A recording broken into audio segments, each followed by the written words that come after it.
أعزائي طلبة الصف الخامس علمي، ألتقي وإياكم ودرس جديد من دروس الرياضيات، ونحن في الفصل الثاني المتتابعات الهندسية.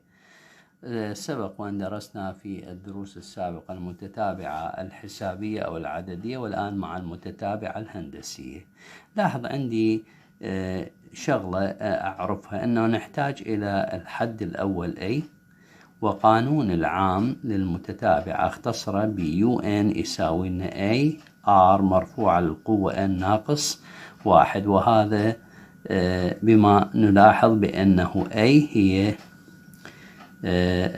هنا A هي الحد الأول، وR هو أساس المتتابعة. فأبدأ وإياكم مباشرة بالشرح من خلال الأسئلة الموجودة أمامنا الآن مع السؤال الأول كما نشاهد. السؤال الأول: اكتب الحدود الستة الأولى. إذن أكتب الحدود الستة الأولى من المتتابعة الهندسية التي حدها الأول يساوي 64 وأساسها -نص.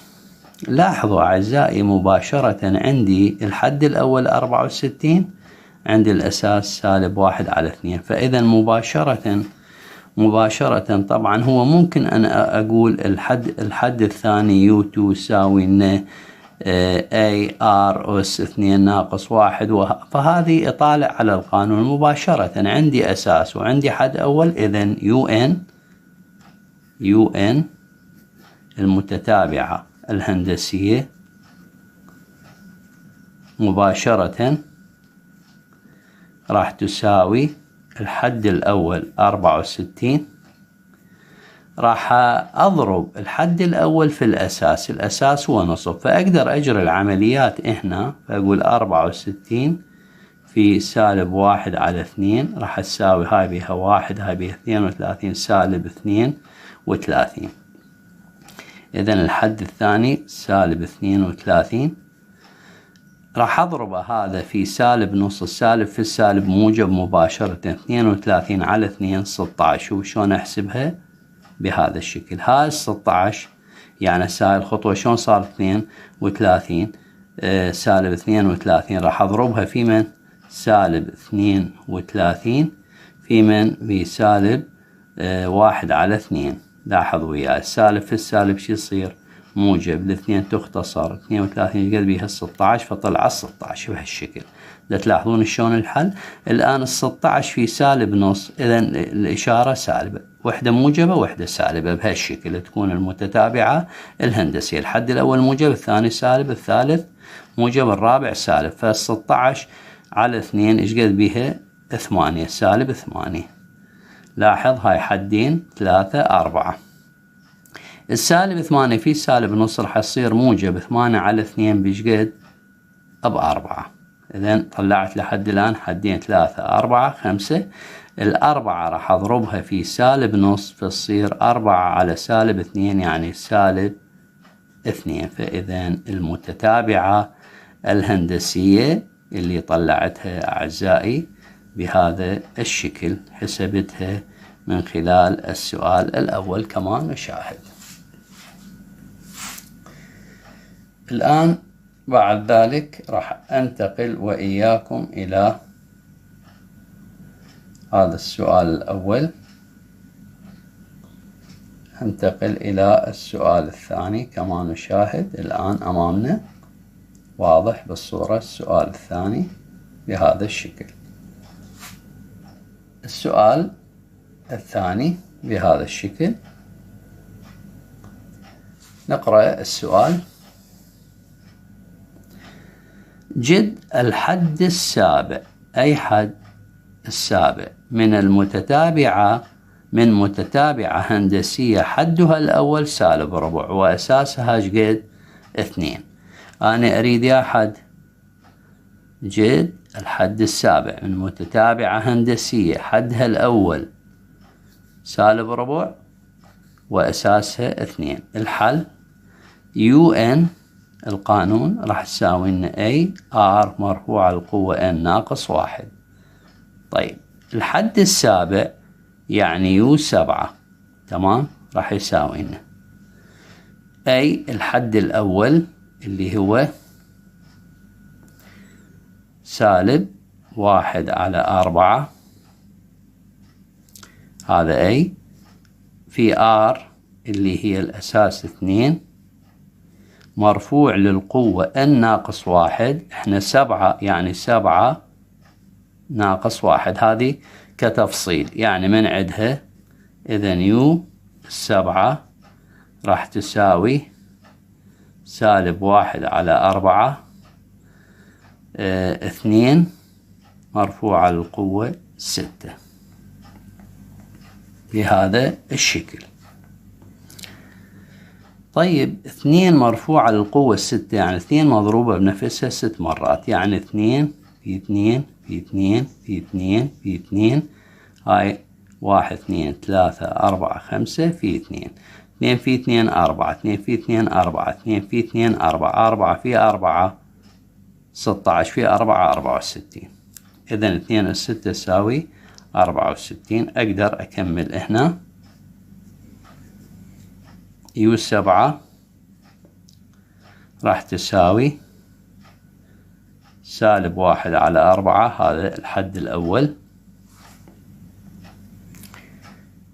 في من طبعا حسبناها في 64 راح تختصر 4 هاي بها 16 يعني بس لا ننسى أنه مسبوقة بمن بسالبها. إذن يو 7 راح تساوي -16. هذا منه الحد السابع في المتتابعة الهندسية. الحد السابع في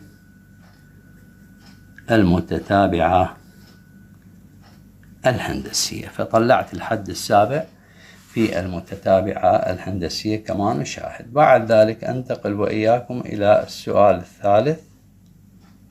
السؤال الثالث هذا هو السؤال الثالث الآن أمامنا.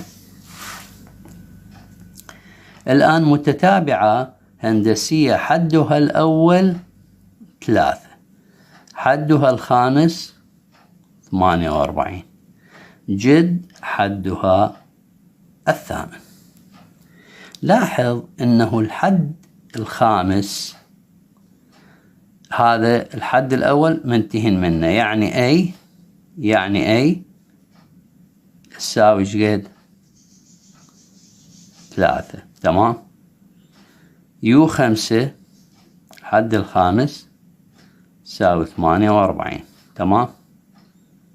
بعد ايش عندي أريد يا حد يو 8 اللي هو مجهول. حددت المعلومات اللي عندي أي 3 يو 5 48 وأريد أوجد يو 8. راح أبدأ بيو 5. يو 5 حسب القانون الحد العام أي آر مرفوعة للقوة N-1 من عدها. لاحظ وياي اليو 5 مباشرة ايش قد يساوي 48. إذا راح أعوض بمن ب48 يساوي لنا الأي ايش قد هي 3 تمام.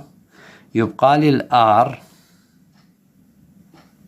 الأساس R مرفوعة للقوة N-1 يعني 5 ناقص 1. بهذا الشكل أقدر أكمل هنا. إذن أقول 48 تساوي 3 بR مرفوعة للقوة 4 تمام.